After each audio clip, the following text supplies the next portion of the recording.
All right, mate, how you doing? Welcome back to another video. I am here today to talk about this crazy Cristiano Ronaldo interview. It's not even out yet, by the way. I'm jumping the gun, just like everyone else has talked about it, because we've seen the clips, haven't we, from Piers Morgan's interview with Ronaldo, but we don't know the full interview content yet. That's going to come out in the next few days, but there's still more than enough to react from. It has just absolutely thrown waves around the football world, this interview. We've got to talk about it. I'm not talking about my own, though. I'm joined by one of hashtag's most talented attacking players, Mr. Toby Aroma-Laron, who, amazingly, actually might have a different opinion to me on this Ronaldo situation. I think we're going to go head-to-head here, Toby. Yeah. Zoo. You're a big Ronaldo fan, aren't you? Massive, man. Ronaldo's the GOAT. He has to be. We're all Ronaldo fans. Anyone that likes football is a Ronaldo fan. Exactly. He's one of the best, if not the best footballer of all time. Not going to argue with you on that whatsoever. But I do have to talk about this interview. I think maybe you and I are going to see this from different perspectives, because obviously you play for our club. Yeah. I run our club. Yeah. So I'm looking at it from a Manchester United the structure, the higher ups at the club, what they'd be thinking after this interview comes out. You're maybe thinking it more from a player perspective. Yeah. And I think both angles are very, very valid, right? So let's boil this down. So basically, if you don't know, Ronaldo's come out, done this very, incensing interview with Piers Morgan that he knows is going to just really annoy Man United, probably going to alienate a section of the fan base as well, let's be honest. Some of them won't like it. It's going to split it, yeah. And a lot of them, it will turn him against him. He wants out. He has some valid reasons for wanting out, for sure, but he also has a contract. And essentially he said things like, I don't respect the manager. He thinks the manager doesn't respect him, but he also doesn't respect him. He thinks also some of the other higher-ups of the club want him out, have tried to force him out. He quite significantly said that he felt the club didn't support him enough when he had the tragic death of his baby daughter, which, we all know how serious that stuff is. But as a recent father myself, you just can't mess about with stuff like that. That really does pull on my heartstrings when I hear people say stuff like that. So, you've got to take that super seriously. And essentially, this is going to be the end of him at Man United. Man United, he's done. They're exploring whether they can sack him. Okay. Now, first things first, would I sack him? If you did this, right? It's very different because we haven't got the size of contracts, and it's not the same at all. We're talking about a man who's earning $500,000 a week. Yeah. You're only earning $400,000 a week, so it's not quite the same. But if you did this, if a player did this for me, and it was a player that was vital to us, scoring all the goals, super important, I'd still have to get rid of him. I'd have to get rid of him. Because for me, he's done the thing that Fergie says you can never do. He's made himself come across that he thinks he's bigger than the club. So you wouldn't have a combo with him, or would it be a straight sack? Would you not ask, why has that come about? Why would you go and air your dirty laundry with Piers Morgan, of all people? Why has Ronaldo not got... I'm sure there's been conversations, but why would he not say... I get the impression this has been said behind the scenes. He's shared some of these concerns. He's not got the response he's liked, so he's taken it to DEFCON 5. Yeah. But you know what? Because you love the club, that's why I feel like... Does Ronaldo not love the club? I think Ronaldo loves the club. And I feel like the owners don't love the club. And that's probably not untrue. I think I agree with you on that. Exactly. You're talking about the Glazers. Yeah. I reckon Ronaldo loves United more than the Glazers. 100%. But I think I like United more than the Glazers. I don't think that's hard. I'm not a United fan. Let's park them for 1 minute. They are relevant to this, but United is more than the Glazers. It's a legacy. It's something that he's been part of. It's something that, the fans have been supporting for their whole lives, long before Glazers come along. And he has done them dirty. There's no way you can deny that. I don't know if you could... I don't think he's done them dirty, because United's a big part of his life as well. If we're thinking about Ronaldo, we're thinking about United as well, aren't we? Yeah, in this country, certainly, yeah. Exactly. So I feel like he's not done it out of spite of the club. He's done it as to help the club. Do you think in a way? Do you really think he's done this interview to help the club, or is help that an himself angle that... and help the club? I think help himself is the main thing. I think he wants out, and I think he does feel that he... Let's remember the Euro 2016 final, right, when they beat France, and he got injured, and he basically started managing on the touchline. He has got previous to thinking he's bigger than not only his club but also his country, and we should speak about his country because I think it's very relevant in this, right? Yeah. He's the captain of Portugal. They're going to a World Cup, probably his last World Cup. He has now made every interview any Portugal player does throughout the whole World Cup about him. He's going to completely overtake this World Cup. I wouldn't be surprised if it disrupts their complete tournament and they don't perform as well as they should as a result. We've already seen the scenes of what looks like a bit of a cold welcome from Bruno Fernandes when he turned up at training, ironically, at a Portuguese training camp that I went to a few weeks ago. Check out the video on the channel. We went there. We actually stood in that exact position where those two had that cold moment.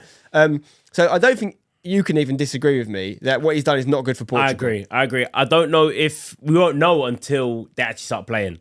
But it's not going to be. It's not. How can it be good? You never know. They what might. Do you mean? Pressure makes diamonds. Pressure makes diamonds. What's Pepe got to do with any of this? Like, do you know what I mean? Random Portuguese players are now going to feel this magnifying glass on them, and he's a captain of the country. So forget what you think about his club football. He's not captain-like behaviour of someone going into a World Cup tournament. Yeah, I agree. I agree in the fact that like it's not good for the whole Portugal setup. Like the training camp, they're all going to be talking about it. It's going to be literally all the media is going to talk about it as well. So going into that World Cup is going to be stressful. It's just added stress that's not needed. But that's why he's done it now. He's done it now because he's got a month off from domestic football. When he comes back, the transfer window's open. Yeah. So I think in his mind, he now believes he's played his last game for Man United. Yeah, he has played his last game. I think he has to have, right? I think Man United, they're looking at whether they can legally sack him. I would imagine they can, at least, if not sack him, reduce his wages or dock a lot of his wages for a fine, because what he's in all these contracts there'll be something about not bringing the club into disrepute, etc, etc. He's gone completely against all of that. But here's where I struggle a little bit, because I'm a massive cynic, right? So when I look at something like this, I think, okay, he wants out. He thinks this is the quickest way of getting out the club. Maybe they were barring him from going to a club like Chelsea because it would be giving a competitor player, but if he gets released or sacked, he can go anywhere he wants. So going back to the summer, he obviously expressed interest to leave because he wanted to be in the Champions League. Completely understand that. Top goal scorer in Champions League history, wants to extend that legacy. Why wouldn't he? He has a right to play in the Champions League. I think we don't need to talk about it in this video, but underlying all of this is an acknowledgement that the man is a joke of a footballer. He's so good. Joke. He's still so good, and he needs to be playing at that high level. So I support him wanting to leave the club, first and foremost, right? He didn't get that move in the summer.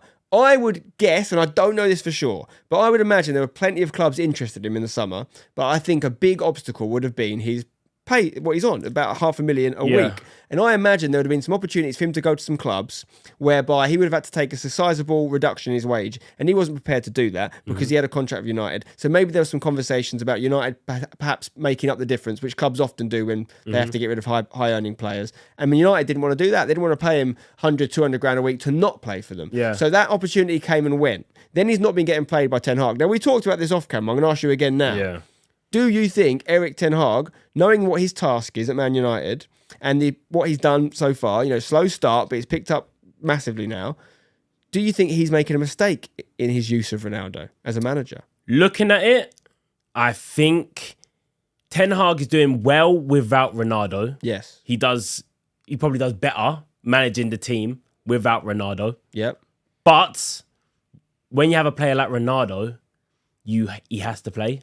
He has to be in your plans. But you think, I actually think they're doing better because of the kind of system he's trying to play, because of the way they want to play. It does work better without Ronaldo. And I think so those two ideas don't really go together, do they? You're saying whatever team he's in, he has to play. I think he has to change the system.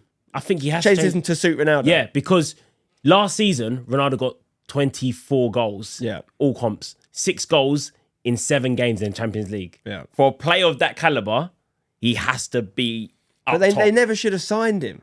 And that's not, and when I say that, I'm not saying that he's not unbelievable. I'm saying United weren't equipped for him. They weren't. They signed him, spent all their wage, budget on him, and they didn't get a centre mid until this year, Casemiro. But last year they got Sancho as well. They spent a lot of money, right? Yeah. And they didn't improve the areas that to improve, so they couldn't build the team they needed around Ronaldo. So despite Ronaldo scoring 24 goals, they didn't get Champions League, which has caused this whole problem. That's why Ronaldo wanted to leave, right? He's also saying that United hasn't modernised enough in the time he's been away. And I think there's some really valid complaints and criticisms of United there. And we're seeing people like Zlatan come out today as well and say the same. But the big difference there is they're not still at the club. They're not still getting paid £500,000 a week by the club you're a legend at. You can't do this at the club. Okay, so what I'm going to say to you now, Sven, is if all these players are coming out against the club, Alexis has said at his first training session, he contacted his agent and said he wanted to go back. Like, please, can you reverse this? Why? What was so bad? He said the training session that he came, he said, I just wanted to leave. Since the first time he stepped foot in that club, he wanted to. I mean, mentally he did leave after the first session. I don't remember him doing much after that. Ibra come out, Ronaldo's come out. Pogba's problem with the club. Yeah. All these big players that have played at the biggest top level, they've all come to this club and they all wanted to leave for one reason or another. Something's wrong with that club. You're saying there's no smoke without fire. Yeah, and I there's agree. Something massively wrong with that club. There is something wrong with Man United. I completely agree. There needs to be big structural change, ownership change, all these things for them to get back to what they need to get back to, right? but that doesn't excuse it. This isn't me defending United. I have no affinity to Man United. It is any club. It's just not on. I just don't think we can allow it. I think as a football industry, we have to come out and really repel this sort of behaviour, because it's the same with the way that agents have so much power now. We can't let players have this much power, because our clubs will cease to exist as far as we know them. It will just be highest bidder, and they call all the shots. And that's how it felt with Pogba whenever he was at United as well. It felt like he felt he was bigger than the club. And I think it was the best thing they ever did, getting rid of Pogba, to be honest. But Ronaldo can't play for United again. But more importantly, who's going to come in for him? Because there's obviously a job he can still do at the highest level, no doubt about it. But I wouldn't go near him with a barge pole. Not if I was a high-level club. I still think Chelsea look at Ronaldo and I feel like that is a big player to bring in. The only way you can go for him and be a top club, so I think obviously an MLS team or a Saudi team or something like that will come in for him, no problem. But the only way a big club can come in for him now is if they're in a real emergency situation and they need a goal scorer hero. Chelsea, you could argue, are in a not great situation, but they've got Graham Potter. His whole managerial thing will be overtaken by the Ronaldo saga. It'll all come down to how Ronaldo plays, how much he plays, and whether he scores, whether Graham Potter's a success. If I'm a young, burgeoning England manager who really does need to turn some things around quickly at Chelsea, or else he could find himself in trouble, I am not tying my whole career to Cristiano Ronaldo right now, because it's all about him. It's not about the club. It's not about his teammates. He's clearly shown that. I don't think if Ronaldo's on the bench and United win 4-0, Ronaldo is happy whatsoever. I think he'd rather play and score a goal in a losing team. I think he's got to that point in his career now. But, okay, cool. So now we look at that Chelsea, you said about Graham Potter, maybe not wanting Ronaldo, but the owners want Ronaldo. We heard the rumours about like Tuchel. They shouldn't want Ronaldo. The owners wanting Ronaldo. If the owners had that much impact and want that Ronaldo move done, Graham Potter's going to have to... He's going to have to just step aside and say... You're definitely right about that. Yeah, Chelsea, if Todd Bowley wants Ronaldo, he's going to get Ronaldo. Yeah. No doubt about it. Ronaldo and Aubameyang in the same changing room scares the hell out of me, by the way. Like, the ego in there. And honestly, you can't play them both. They can't both score, so someone's causing the problem.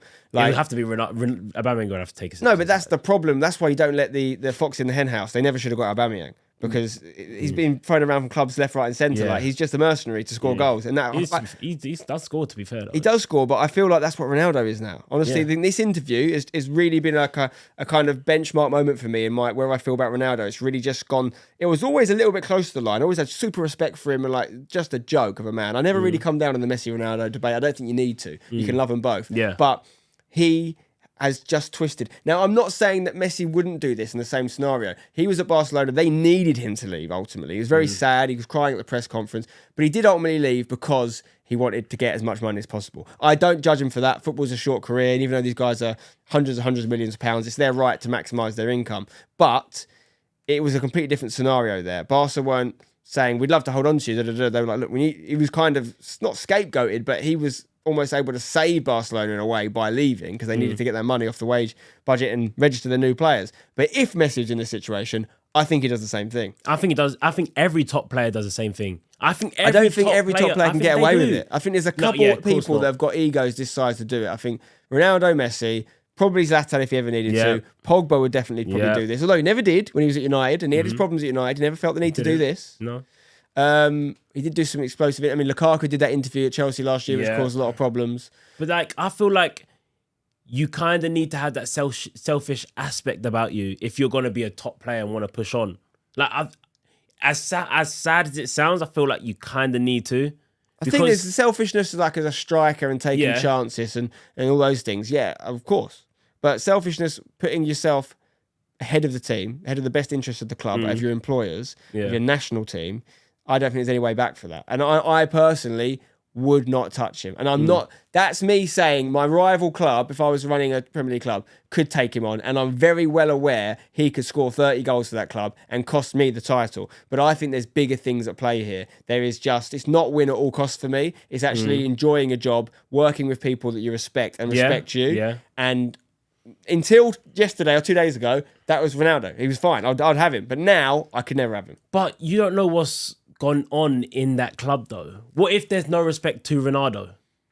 I think that may well be the case, but I think you can do an interview in a different way. I think you could get out the club first and foremost, and then sort it out. I think you could do much more of an appeal to the fans and get them on side and say, look, guys, for example, if he was desperate to stay at the club, but he just wanted to modernise it and fix all these things, or he really had a problem with Ralf Rangnick when he was there and now Erik ten Hag, he could have done these things in a way and say, look, guys, I'm your guy. I'm United through and through. You know me. But we've got to fix this. We've got a problem here. How do you do that? Well, a player shouldn't really do it, ultimately. It's not really his job. Like a player, and I don't believe Ronaldo enough that he's trying to do this for United. I think there's some truth to what he's saying in the criticisms, 100%. But this is not about United. But how do you fix that club? How would a player... The owners have to fix it. No, all this stuff is irrelevant. The new manager's all irrelevant if the owners don't But if the owners don't want to change it, how do you change... Like, if you was a player and you're a part of the Man United club and you love the club, how do you change what you're seeing day in, day out? Well, ultimately, what probably has to happen at United, we've seen with some of the legendary ex-United players and these appeals and things that have happened, is there needs to be a big protest, like there's been many times in players when fans haven't gone to games and things like this, to get those owners out. If it will make them sell or not, I don't know. But this is what happens when you let certain owners into clubs that don't necessarily have the best interests of football or that club. You know, we've seen things like the Super League and whatnot, and now the Super League's not happening. Funnily enough, the Liverpool managers the Liverpool owners want to sell up. Like, there's a lot of people in football right now for money and not for the game. And whilst the criticisms of Glazers are warranted, I see Ronaldo as one of them right now. Like, as a Glazer? No, not as a Glazer, as someone that's in it for not just money, but I think he could have taken a hit and gone to another club in the summer if it was just about playing the Champions League and getting out United. He could have done that. And I also think... I know he had a lot going on personally in the summer, and I do understand that. But I also think that this isn't about him like helping Man United, because this is not good right now. There is an element of taking the plaster off, and sometimes you want to fix something, you have to cause it problems. Yeah. But he has other agendas in this. You know, he wants to go and play. Everyone has other agendas in every. I think you have agendas in everything. Like, I think you could do two things at once. Like, so are you ultimately saying I know you're not a Man United fan, but you're ultimately, your view of Ronaldo has not decreased. Your respect of him has not been affected by this outcome. In a way, I've been like, I support Ronaldo. Like, I love Ronaldo, and I've always loved Ronaldo. But I feel like that interview, it's taken a little step down and made me look at it different. But I haven't lost respect for him, or I haven't hated him, or haven't like looked at him different in a different like light and be like, shouldn't have done that. I feel like it's pushed him so much that he had to do that. I think like, I'm sad that he had to do that. It is a real shame, you know. And one element of this is Piers Morgan being very, very experienced at getting people to say stuff. You know, when you're in that setting, it's one thing having an interview with him, and he's going to obviously push the right buttons and ask the right questions. Even the way he was, I don't know if you saw the clip about him asking about Wayne Rooney. Yeah. Wayne Rooney had weighed in on it, and he got Ronaldo to say, I'm not going to say I'm better looking than him, but I am, all this stuff. It's like petty jibes that aren't necessary. You know, we've seen what Ronaldo's done when he didn't shake Gary Neville's hand. If you take anything about Gary Neville publicly, you're out of his phone book, like you're dead to him. Sorry. If anything publicly about Cristiano Ronaldo publicly, you're out of his phone book. Like, Gary Neville, he wouldn't shake his hand or anything. Roy Keane, I think, has lost a bit of street cred as a result of this, because he's backed Ronaldo massively this year, and he said, you know, I understand why he's walking off the bench. I understand why he's not subbing himself, he's not refusing to come off on the substitute, etc. But everyone knows, and other ex-players like Rooney have come out and said, Roy, you never would have stood for a player doing this in our dressing room in your career. He just wants to stay matey with Ronaldo, and now he's I think, shown he's backed the wrong horse a little bit. And that's why I love Roy Keane. And that is why I love Roy Keane. Because you know what? Roy Keane said, or he's saying in his mind, Ronaldo's friendship and that player that I was in the dressing room with is more important than my like pundit job. No, it's not his pundit job, because you can say anything and keep a pundit job. It's his affiliation to United he's put it ahead of. And Roy Keane's always had a little bit of a chip on his shoulder about United, about the way it ended, about the way he had to change clubs and things. And he's never been like the pro Man United guy. He's been very passionate about Man United and critical at times they need to be criticised. I think he loved the idea of backing Ronaldo during this whole thing, because it allowed him to be a little bit, you know, against the grain and against what all the other Man United legends like the Nevilles and whatnot were saying. So I think Keane just likes to watch the world burn, and I think you like to watch the world burn because you're backing Ronaldo in this. It's unacceptable. Keane wants to see the club change as well. He wants United to be back to winning ways as well. But he's not going to get that with the way it's run at the moment. I think you are right. Got the exact same. I think you are right. So they have to push back, and they're pushing back, and now they're causing waves. And now everyone's seeing the true colours of United more because now a big player like Ronaldo has come out and said it. So it's gone from fans protesting, then they signed like Casemiro, and then some of the fans got happy again. They're like, oh, there is slight improvements happening this year. They are getting better. But these are just like improvements of the surface. Like, I think they're just papering over the cracks. Yeah, you're like, oh, we'll sign Casemiro, we'll sign Anthony. There you go. There's your big money signings for this year. But as Ronaldo said, the infrastructure of that club hasn't changed from 20 years. Is that not Ten Hag's job? He's only been there 5 minutes. Is his job going to change that over time? Like what Arteta's been doing at Arsenal? Like, you know, is that going to help things? Is he allowed to? People have been saying for a long time that Arsenal are going to never get better again until Stan Kroenke steps down. Well, that's actually happening right now, isn't it? This is not me coming down in defence of these owners, by the way, guys. I'm just as critical as these owners as you guys are. But the evidence speaks for itself. Arsenal have backed a manager in Arteta. He started to build something. They are looking like genuine title contenders. They've used young players. They haven't splashed crazy amounts of cash. They spent money, not necessarily Man United money. And they are on the up. And maybe Ten Hag could be the Arteta for Man United, given the chance. Ronaldo just come in and rocked his whole sort of tenure at the club. And I do think you're right in what you're saying, that you can't fix things without, you know, a bit of a rebellion and revolution. But for me, I think we all know there are ulterior motives to what Ronaldo's doing. It's about getting his move and getting more goals and more records. And I think I understand why he wants to do that. I think he's just done it the wrong way. He's done it in a way that's really disrespectful to his employers. And maybe you don't like the owners of United, and I understand why, but it's disrespectful to the fans that have been with you your whole career. And like many people are saying, his Man United legacy is maybe tarnished forever now. But is it disrespectful for a striker that's got 18 goals in the league at that United side last season, in the league, just alone, for him to be on the bench? Is that okay for him just to be literally brushed aside? I mean, I know what you mean. They have been playing him in Europe, but if Ten Hag carried United last season on his back. If Ten Hag he did, and I don't disagree that, but I also think the signing of him was part of the problem. Like, if you spent that money better last year, United would have been better this year. I honestly believe Man United had more chance of getting in the Champions League if they hadn't signed Ronaldo last year. Because they could, if they'd spent that money properly. Only if they spent it, and I don't believe they would have, because I think until recently their recruitment's been really poor. If they'd taken that money last year, they put towards Ronaldo's wages, and I think they had to pay like 20 million to buy him as well, and put that into a centre defensive midfielder, maybe another centre half, whatever. I think they would have done better, because I think Cavani was scoring goals. I'm not saying Cavani would have got 24 goals last year, but I think he would have got high double figures, even in the high tens. I think it would have been like 15 plus. He was scoring goals, and they wasted him. They actually were very disrespectful to Cavani with the signing of Ronaldo. They panicked buying on Ronaldo because they thought Man City were going to buy him. And they're the people that have played 4D chess in everyone's heads, because by faking a little Ronaldo purchase, they got United to spend all their money on him, and then they come in and got Haaland. They have had the last laugh. Smart. They did do United there, but I feel like I don't think that's right, because I feel like the infrastructure is so bad and that club is so toxic that they can't keep the players happy enough for, like, for example, you say they needed a centre midfielder. Pogba was their centre midfielder. That's another problem. They had so much money wrapped up in Pogba. He didn't play games. They couldn't keep him happy, so now he was rotten by the time Ronaldo come. Now Ronaldo's here. They couldn't keep him happy till Casemiro come.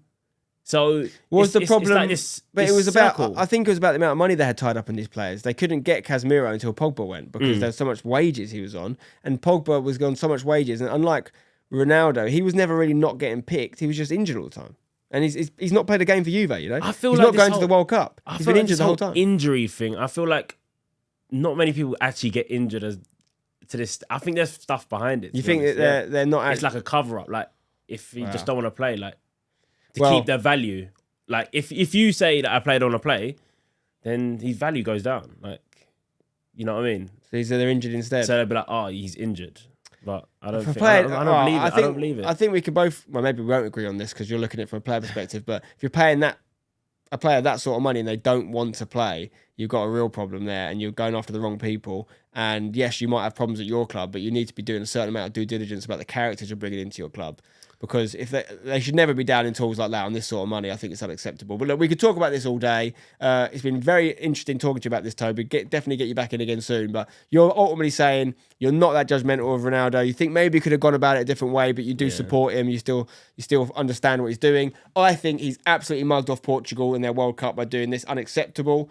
captain-like behaviour. Not for me, Clive. And I think that whilst Man United are definitely deserving of criticism, this is not the way to do it. He could have done it and not tried to get a move for himself in the process. It could have been done in a way that was more about the fans and helping them. So that's my thoughts. That's Toby's thoughts as well. Let me know in the comments what you guys think. Where do you fall on this? Is Ronaldo's legacy and image changed for you forever, or do you still support him? Drop a like on the video if you've enjoyed it. Let us know what else you'd like to see a video about next time. Until next time, don't go changing.